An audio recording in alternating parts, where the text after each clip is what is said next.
Dinamarca acaba de estrenar servicio militar de 11 meses. Alrededor de 1.600 jóvenes ya han comenzado la nueva formación y desde ahora hombres y mujeres entran en el sistema de selección bajo las mismas condiciones. Esta semana también trae cambios para los estudiantes, ya que tendrán que demostrar oralmente que son los verdaderos autores de determinados trabajos escritos. Y además, atención si vas a viajar con SAS. 468 tripulantes en Noruega preparan una huelga que podría comenzar este mismo sábado. Además, Novo Nordisk presentó mejores cifras y elevó sus previsiones, pero perdió decenas de miles de millones de coronas en bolsa. Esto es, ¿qué pasa en Dinamarca? ¡Empezamos! Unos 1.600 jóvenes comenzaron el 3 de agosto una etapa que puede modificar profundamente sus planes para el próximo año. Dinamarca ha puesto en marcha de forma completa su nuevo modelo de servicio militar danés, cuya duración estándar pasa de 4 a 11 meses. Los reclutas se han distribuido entre 14 instalaciones del ejército, de la armada y de las fuerzas aéreas. Las fuerzas armadas danesas han confirmado que todos los integrantes de esta primera gran promoción se han presentado voluntariamente. Por tanto, no se trata de 1.600 jóvenes seleccionados contra su voluntad, aunque el sistema permite recurrir al sorteo en caso de no tener suficientes voluntarios. La diferencia respecto al modelo anterior no consiste únicamente en pasar más tiempo dentro de un cuartel. Como norma general, los primeros 5 meses estarán destinados a la formación básica. Durante este periodo, los reclutas aprenderán primeros auxilios, manejo de equipos, vigilancia, ejercicio físico, trabajo de campo y las competencias fundamentales de un soldado. Después llegan 6 meses de formación complementaria y servicio operativo. Las especializaciones dependerán de la unidad: vigilancia de instalaciones, logística, comunicaciones, sanidad, funciones navales, defensa aérea o apoyo a unidades específicas. El objetivo está claro y es aclarado, y es que los reclutas puedan asumir tareas reales y liberar recursos profesionales en lugar de finalizar su servicio poco después de dominar únicamente los conocimientos básicos. Otro cambio decisivo es la igualdad formal entre hombres y mujeres. Todos los jóvenes daneses que cumplen 18 años después del 30 de junio de 2025 deberán participar en la jornada de evaluación de las Fuerzas Armadas. Allí se realizarán pruebas de aptitud, revisiones médicas y una valoración de las posibilidades del servicio. Las mujeres ya podían presentarse voluntariamente, pero ahora entran en el mismo procedimiento que los hombres. También pueden obtener un número de sorteo y ser llamadas si el número de voluntarios no permite cubrir las plazas disponibles. La primera promoción de agosto es voluntaria, pero el marco jurídico ya contempla un reclutamiento obligatorio sin distinción de sexo. La reforma no apareció de un día para otro, y es que forma parte del Acuerdo de Defensa de 2024-2033 y responde al objetivo de aumentar la capacidad militar danesa. El FOSB, la defensa danesa, espera pasar a unas 5.000 plazas anuales a un máximo de 6.500 dentro de las Fuerzas Armadas en 2033. También se duplicará progresivamente el número de jóvenes convocados en este reclutamiento, desde unos 35.000 hasta cerca de 70.000 al año. El contexto de seguridad también importa. Las reformas se desarrollan mientras Dinamarca y otros países de aquí de Europa refuerzan sus Fuerzas Armadas por la guerra en Rusia contra Ucrania, las obligaciones dentro de la OTAN y la creciente importancia de la estrategia del Ártico. Una de las primeras promociones del servicio ampliado, que comenzó anticipadamente en febrero, participará este agosto en el ejército, en el Arctic Endurance en Groenlandia, y el ejército danés ha precisado de estos reclutas que no sustituyan de forma permanente a los soldados profesionales, sino que asuman tareas operativas durante este ejercicio. Para los jóvenes y sus familias, pasa de 4 a 11 meses, representa una diferencia bastante consolidable.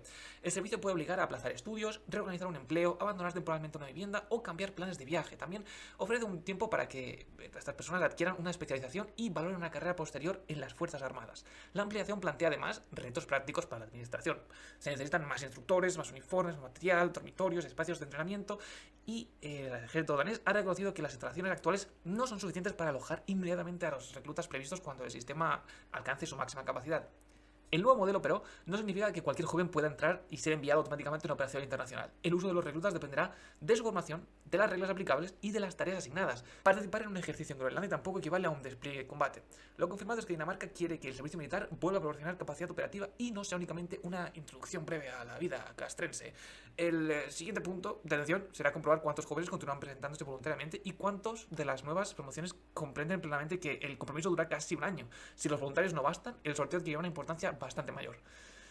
Y mientras el sistema militar exige que los jóvenes demuestren lo que pueden hacer en la práctica, las escuelas danesas también quieren comprobar que los estudiantes dominan realmente aquello que entregan por escrito, porque entregar un trabajo escrito ya no sea suficiente en determinados estudios de secundaria superiores. Los alumnos tendrán que demostrar oralmente que entienden lo que aparece en el documento y que pueden defender las decisiones, argumentos y conclusiones que contiene. El gobierno danés ha presentado una batería de medidas aplicadas inmediatamente contra el uso indebido de la inteligencia artificial en los gymnasie, los centros de educación secundaria superior, que normalmente agrupan estudiantes de entre 16 y 19 años. La medida más llamativa afecta a determinados trabajos importantes realizados fuera del centro. Alrededor de 9.000 estudiantes elaboran cada año una SSO, Skriftlig Opgave, el trabajo escrito extenso de la formación que tienen que hacer.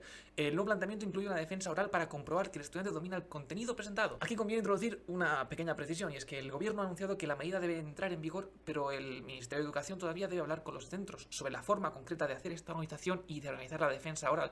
Por el momento no se ha publicado un modelo nacional que sea completo y que esté detallado en su duración, preguntas, ponderaciones de la prueba o procedimiento para resolver las discrepancias.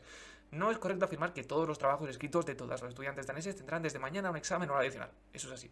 La medida anunciada se dirige especialmente a grandes tareas realizadas en casa y su aplicación práctica todavía debe de ser concretada. El paquete también pide una parte mayor del trabajo escrito que sea dentro de los centros, bajo condiciones controladas, y la intención es que el profesor pueda observar el proceso, proporcionar comentarios durante la elaboración y utilizar este proceso como parte de la valoración académica, en lugar de recibir únicamente un producto final cuyo origen puede resultar bastante difícil de determinar.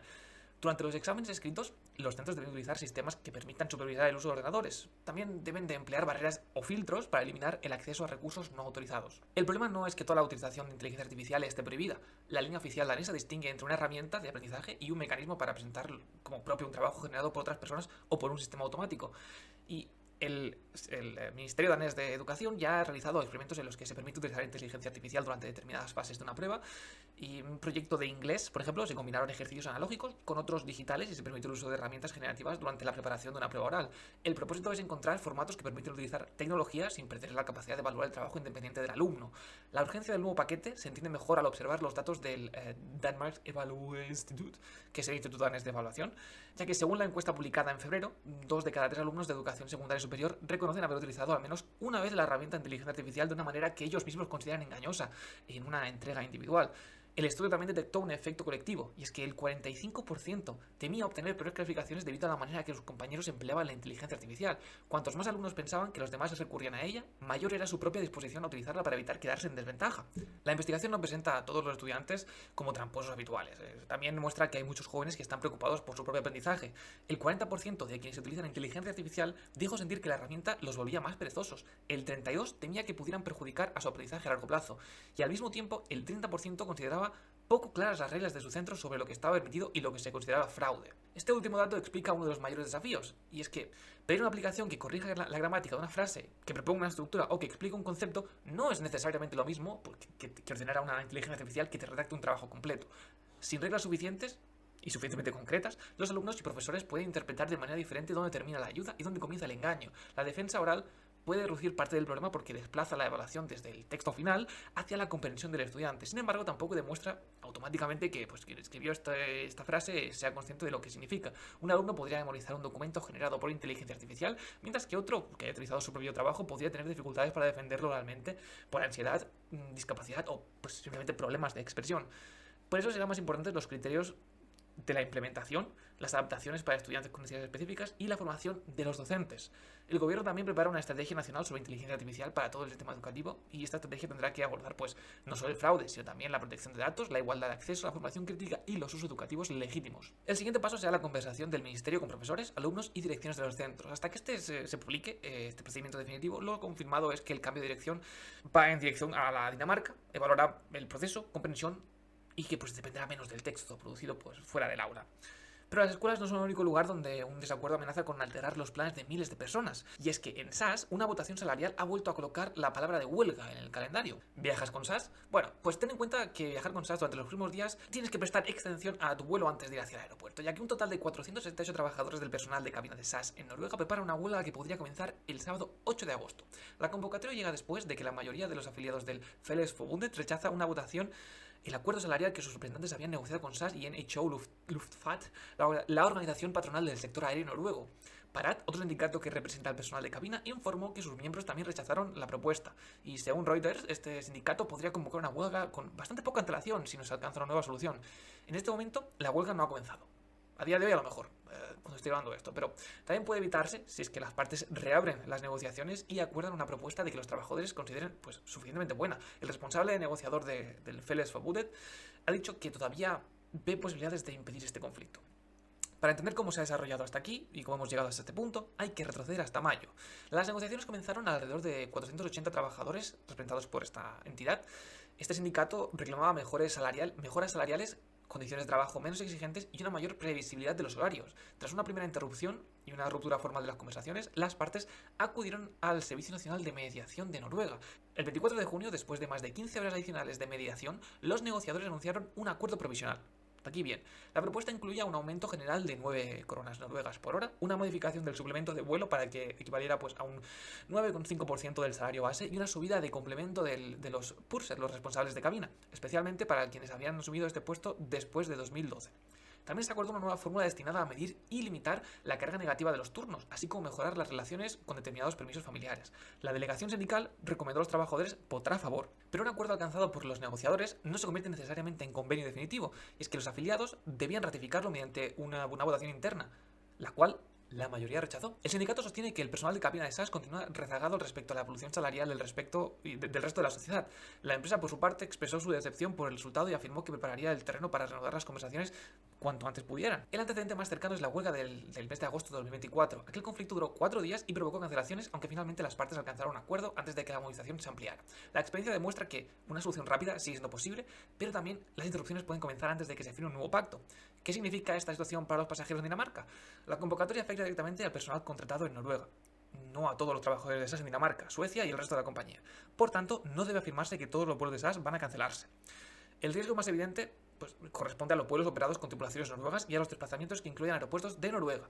La red de una compañía aérea está interconectada, por lo que también podría producir ajustes indirectos en aeronaves, horarios y conexiones. Sin embargo, al cierre de esta verificación de la noticia de hoy, no se ha publicado la lista oficial completa de los vuelos cancelados ni existe una cifra confirmada de pasajeros afectados aquí en Dinamarca. La recomendación práctica es comprobar si realmente está operando el vuelo que vas a tomar. El billete vendido por SAS puede incluir una trayectoria operada por otra compañía y un viaje con varias conexiones puede verse afectado aunque el primer vuelo salga con normalidad. Los pasajeros también deben conservar las comunicaciones, recibos y confirmaciones de cancelación. Según las normas europeas, cuando una aerolínea cancela un vuelo, el viajero debe poder elegir entre un reembolso o un transporte alternativo hacia su destino. Durante la espera también puede existir derechos de asistencia como comida, alojamiento, cuando estos pertoquen. Y una huelga interna convocada por el personal de la propia compañía no se considera automáticamente una circunstancia extraordinaria, esto tenlo en cuenta. Dependiendo de las condiciones y el momento en el que se comunique la cancelación, el pasajero también puede tener derecho a una compensación económica. Cada caso debe evaluarse por separado. No conviene comparar inmediatamente un billete alternativo ni costoso y comprarlo antes de hablar con SAS y darles la oportunidad de ofrecer una retribución, una reubicación, salvo que la compañía no proporcione una solución razonable. En el caso de conflicto, el primer paso es reclamar directamente a la aerolínea y guardar las pruebas de todas las gestiones. La fecha clave es el 8 de agosto. Antes del 8 no se puede decir nada. Después podemos anunciar acuerdos, reducciones del número de huelguistas, listas de vuelos cancelados o inicios de la movilización. Así que chequea SAS y tus vuelos si vas con SAS. Y mientras SAS intenta encontrar un acuerdo que convenza a sus trabajadores, Novo Nordisk afronta probablemente un distinto problema, que es presentar mejores resultados sin lograr convencer a sus inversores. Ay, Novo Nordisk, esa querida empresa danesa que se ve afectada cada 2x3. Y es que Novo Nordisk presentó cifras trimestrales superiores a las previsiones que numerosos analistas esperaban y mejoró sus expectativas para el conjunto de 2026. Sin embargo, cuando terminó la siguiente sesión en bolsa de Copenhague, la empresa valía aproximadamente 58.800 millones de coronas menos. La contradicción se explica porque los inversores no solo evaluaron cuánto dinero ganó la compañía durante el trimestre, sino que también intentaron responder a una pregunta mucho más difícil. ¿Tiene Novo Nordisk suficientes medicamentos nuevos para sostener su crecimiento durante la próxima década? Esto lo vimos la semana pasada en las noticias. El beneficio operativo ajustado alcanzó 33.400 millones de coronas durante el segundo trimestre. Aumentó un 11% a tipos de cambio constante respecto al mismo periodo del año pasado y las ventajas trimestrales llegaron aproximadamente a 78.500 millones de coronas. La expresión beneficio operativo ajustado elimina determinados efectos extraordinarios para ofrecer una imagen más que comparable al resto del funcionamiento ordinario de un negocio. No es exactamente lo mismo que el beneficio neto final, pero es una de las cifras utilizadas para medir el rendimiento principal de una empresa. Novo también mejoró sus previsiones, ¿vale? No seamos tampoco tan pesimistas. Ahora Novo Nordisk espera que el crecimiento ajustado de las ventas como el beneficio operativo se sitúen entre 0 y una caída del 6% frente a 2025. Anteriormente contemplaba un descenso entre el 4 y el 12, con lo cual, algo bien. Esto significa que la empresa continúa admitiendo la posibilidad de terminar 2026 por debajo del año anterior. La mejora consistente en que ahora espera una contratación menor e incluso deja abierta la posibilidad de un resultado prácticamente estable.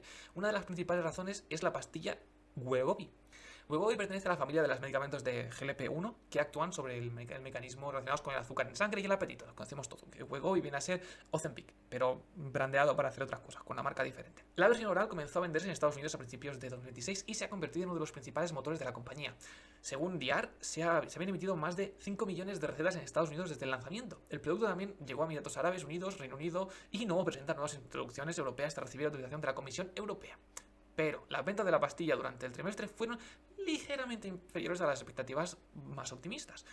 Y es que Reuters informó que 3.220 millones de coronas frente a los 3.300 millones previstos por los analistas. A ver, parecen mismos números, pero si lo escalamos no es tan pequeño. La diferencia no es enorme, pero el mercado esperaba que el lanzamiento proporcionara una señal extraordinariamente fuerte después de varios años en la presión competitiva en la cual Novo Nordisk se está encontrando. Las dudas aumentaron por los medicamentos que todavía están en el desarrollo.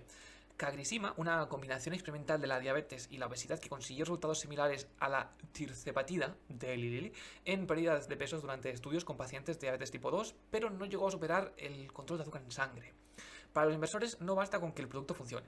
Quieren saber si puede ofrecer una ventaja suficiente para competir con los tratamientos de Eli Lilly, que actualmente es uno de los mayores competidores de Novo Nordisk. También pesó el fracaso de ziltivekimab, un medicamento experimental contra la inflamación y el riesgo cardiovascular, que también lo hablamos la semana pasada aquí. El estudio avanzado no demostró la reducción necesaria de acontecimientos cardiovasculares graves frente al placebo.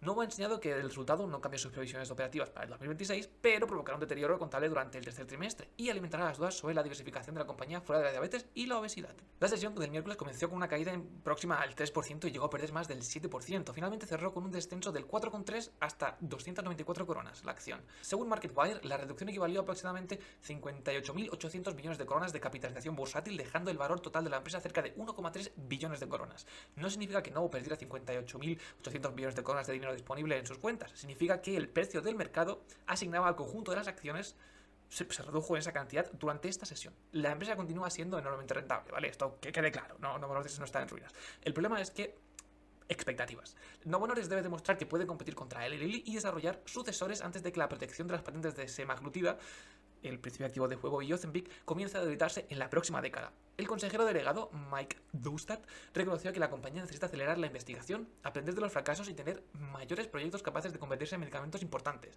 También señaló que Novo contempla adquisiciones específicas para reforzar su cartera. Y para Dinamarca, la evolución de Novo Nordisk importa más allá de quienes poseen meramente acciones. Es una de las mayores empresas del país, emplea a miles de trabajadores y sostiene grandes inversiones industriales y forma parte de numerosos fondos, carteras de ahorro y demás. Pero una caída diaria de la acción no implica técnicamente y automáticamente que nuevos despidos, menos inversión o crisis operativa. Mide sobre todo la confianza de los inversores en los beneficios que vengan en el futuro. Los próximos momentos, y sean los más relevantes, ya están señalados. Novo celebrará su Capital Markets el día 21 de septiembre, cuando presentará su estrategia y más información sobre sus nuevos proyectos iniciales. Los resultados de los primeros 9 meses de 2026 están previstos para el 4 de noviembre. Hasta entonces, el mercado vigilará tres cuestiones: la expansión europea de las pastillas de Wegovy, la competencia con Eli Lilly y la capacidad de Novo Nordisk para demostrar que su futuro no depende únicamente de los medicamentos que ya están en las farmacias. Y con esta pregunta abierta cerramos este episodio de ¿Qué pasa en Dinamarca? Esto, como habéis visto, es un cambio de formato. Creo que es más interesante que lo que hacíamos antes, donde os voy a traer noticias un poquito más desarrolladas para que tengáis todo el contexto en vez de simplemente avasallaros con noticias que son irrelevantes. He cogido 4 noticias que creo que son bastante interesantes y que pueden afectarte a la vida diaria si vives aquí en Dinamarca. Así que espero que este nuevo formato sea más engaging, tenga más sentido para la gente que vive aquí en Dinamarca, y siempre estamos aceptando nuevas sugerencias. Espero que le deis a like, que estéis suscritos. Nos podrás encontrar también en Spotify, si es que no nos estáis escuchando en Spotify. Dale también a seguir y a ver si este nuevo formato os gusta más, ¿de acuerdo? Nos vemos la semana que viene con más noticias aquí en ¿Qué pasa Dinamarca? Espero que paséis una muy buena semana y nos vemos el domingo que viene.